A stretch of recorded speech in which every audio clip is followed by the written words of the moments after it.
कभी पलकों पे आंसू है, कभी लबों पे शिकायत है, मगर है जिंदगी मुझे फिर भी तुझसे मोहब्बत है। Hello everyone, welcome back to our show. कैसे हैं आप लोग? हर एपिसोड की तरह इस एपिसोड में भी हम आपसे करेंगे कुछ इंटरेस्टिंग बातें और साथ ही में सुनाएंगे कुछ एवरग्रीन गाने। हमारा आज का टॉपिक है लाइफ एंड अपॉर्चुनिटी। हाय, मैं हूं कैरव। मैं हूं अर्पित। आप देख रहे हैं हमारा शो द गपशप कंपनी।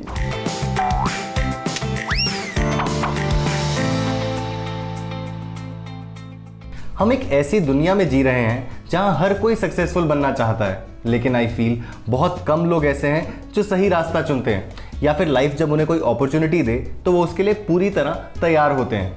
मुझे लगता है सक्सेस तब मिलता है जब राइट प्रिपरेशन मिले राइट अपॉर्चुनिटी से। अब ऐसा नहीं होगा कि हम बैठकर वेट करें कि अपॉर्चुनिटी आएगी और तब हम मेहनत करें। हमें अपने स्किल्स पे काम करते रहना चाहिए ताकि जब लाइफ हमें अपॉर्चुनिटी दे तो हम पूरी तरह तैयार हों। और कई बार ऐसा भी होता है ना कि लाइफ हमें अपॉर्चुनिटी देती है और हम सोचते हैं कि यार इसमें तो बहुत मेहनत करनी पड़ेगी और पता नहीं इसके रिजल्ट भी उतने फ्रूटफुल होंगे या नहीं। बस जैसा ही ये सोचा, हाथ से निकली अपॉर्चुनिटी। पर इसका मतलब ये नहीं है कि हम बिना सोचे समझे मेहनत करें, पर ये जरूरी है कि हम मेहनत करें। ह्यूमन बिहेवियर स्टडीज के अनुसार दुनिया में 3 तरह के लोग होते हैं। एक, जिनकी लाइफ में कुछ भी हो उसका ब्लेम वो दूसरों पे डालते हैं, और दूसरे, जिनकी लाइफ में कुछ भी हो उसकी रिस्पॉन्सिबिलिटी वो खुद पे लेते हैं। और तीसरे, मोस्टली हम सब है कि कुछ चीजों का ब्लेम हम दूसरों पे डालते हैं और कुछ चीजों की रिस्पॉन्सिबिलिटी हम खुद लेते हैं। ये बात सच है कि लाइफ में बहुत सी चीजें हमारे हाथ में नहीं होती, लेकिन ये बात भी सच है कि लाइफ में बहुत सी चीजें हमारे हाथ में भी होती हैं। तो बेसिकली हमें एक फाइन बैलेंस ढूंढना है जिससे हम ये पक्का कर सकें कि हर चीज का दोष हम खुद को ना दें और हर विफलता का बोझ हम दूसरों पे ना डालें। मैंने एक किताब में बहुत इंटरेस्टिंग चीज़ पढ़ी थी। उसमें लिखा था, उस चीज़ की क्यों टेंशन लेनी जो हमारे हाथ में ही नहीं है, वो तो हमारे हाथ में ही नहीं है। और उस चीज़ की टेंशन क्यों लें जो हमारे हाथ में है, वो तो हमारे हाथ में है ही ना। और फिर भी अगर कभी ऐसा होता है कि जो आप चाहते हैं वो ना हो, तो ज़्यादा टेंशन नहीं लेने का, सिर्फ मेहनत करने का। ऐसे सवाल नहीं करने का, ये क्या हुआ, क्यों हुआ, कैसे हुआ। छोड़ो, ये ना सोचो। कह रहा हूं भाई, लाइफ में अपॉर्चुनिटीज एक टाइम तक ही आती है ना। मतलब एक टाइम के बाद लाइफ में जो चल रहा है हमें उसे एक्सेप्ट कर लेना चाहिए, है ना? नहीं, लाइफ में अपॉर्चुनिटी हमें कभी भी आ सकती है। अब राजस्थान की स्नेहा जैन का ही एग्जाम्पल ले लो। शादी के बाद एक औरत को बच्चों के पीछे ही तो भागना चाहिए, लेकिन वो भागती हैं देश के लिए। मतलब वो प्रोफेशनल रनर है। हाँ, उन्होंने अपनी 15 साल की शादीशुदा जिंदगी में 149 गोल्ड मेडल्स जीते हैं। पर शादी के बाद क्यों, और शादी का एथलेटिक्स से क्या लेना देना? तो पूरी स्टोरी ये है कि एक दिन स्नेहा जैन बैंगलोर के नेशनल स्पोर्ट्स कैंप में थी। वहाँ उनको खबर मिली कि उनकी माँ का देहांत हो गया है। वो अपनी माँ के साथ काफ़ी क्लोज थी। इस बात से उनको गहरा सदमा लगा।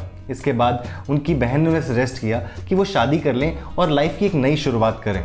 फिर क्या, शादी के बाद स्नेहा की सास ने उन्हें खुद मोटिवेट किया कि वो रनिंग करें, बेसिकली एथलेटिक्स।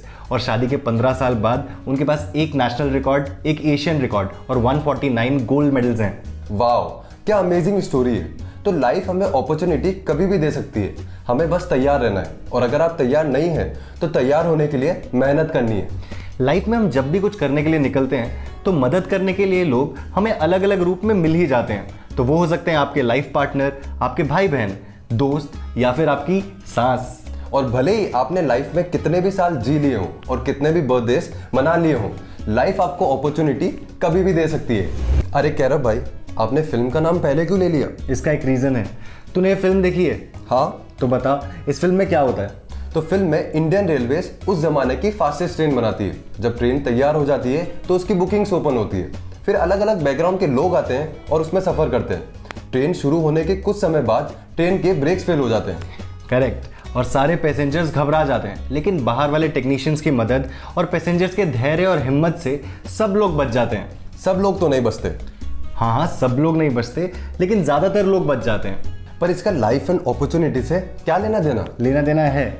अगर हम सोचें तो हमारी लाइफ और इस फिल्म में काफ़ी सारी सिमिलैरिटीज़ हैं। कैसे? जैसे हम भी लाइफ में अक्सर फंस जाते हैं और हमारे आसपास अगर अच्छे लोग हों तो भले ही हम उनको जानते हों या ना जानते हों, वो हमारी मदद ज़रूर करते हैं। पर इसका ये मतलब नहीं है कि रास्ते में हमें मतलबी लोग नहीं मिलेंगे। ऐसा होगा पर जब हम पीछे मुड़ के देखेंगे तो अच्छे लोगों की गिनती ज़्यादा होगी एज कम्पेयर टू उन लोगों के जिन्होंने हमारे साथ जाने अनजाने में कुछ गलत किया हो। तो ये थी सिमिलैरिटी इस फिल्म और हमारी लाइफ में। और वैसे भी हम सब यहाँ टेम्परेरी हैं। तो लाइफ क्या है? मुझे ऐसा लगता है जैसे लाइफ में हम सब एक गेम खेल रहे हैं जिसमें हमारे पास ऑप्शन होती है अलग अलग बॉक्सेस को ओपन करने की। और कौन से बॉक्स में क्या है ये हम में से किसी को नहीं पता। हम बस एक सोचा समझा गेस करते हैं और अपनी ऑप्शन को चूज करते हैं। तो जो भी डब्बा हम खोलें बस उसमें जी जान लगा दें, क्योंकि जो भी अपॉर्चुनिटीज लाइफ हमें दे बस हमें उसे पकड़ना है। और मान लीजिए हमने गलती से गलत डब्बा खोल लिया और रिजल्ट अच्छा नहीं आया, तो भी घबराने वाली कोई बात नहीं है। बस हमें तैयार रहना है अगला डब्बा यानी अगली अपॉर्चुनिटी के लिए। लाइफ एक ऐसी चीज है जो रोज हमें किसी ना किसी फॉर्म में अपॉर्चुनिटी देती है। जिंदगी हमें रोज आवाज देती है, रोज कहती है जीने के लिए, हमें बस तैयार रहना है। तो दोस्तों ध्यान से देखिए, शायद आपकी लाइफ में कोई अपॉर्चुनिटी कहीं आपके आसपास ही है। और अगर अपॉर्चुनिटी मिलने में थोड़ा टाइम लग रहा है तो घबराने का नहीं, बस मेहनत करिए, क्योंकि सब्र का फल मीठा होता है। तो ये था हमारा आज का टॉपिक, लाइफ एंड अपॉर्चुनिटी। मिलते हैं अगली बार एक नए टॉपिक के साथ। मैं हूं अर्पित और मैं हूं कैरव, और आप देख रहे थे हमारा शो द गपशप company, only on Anjan TV.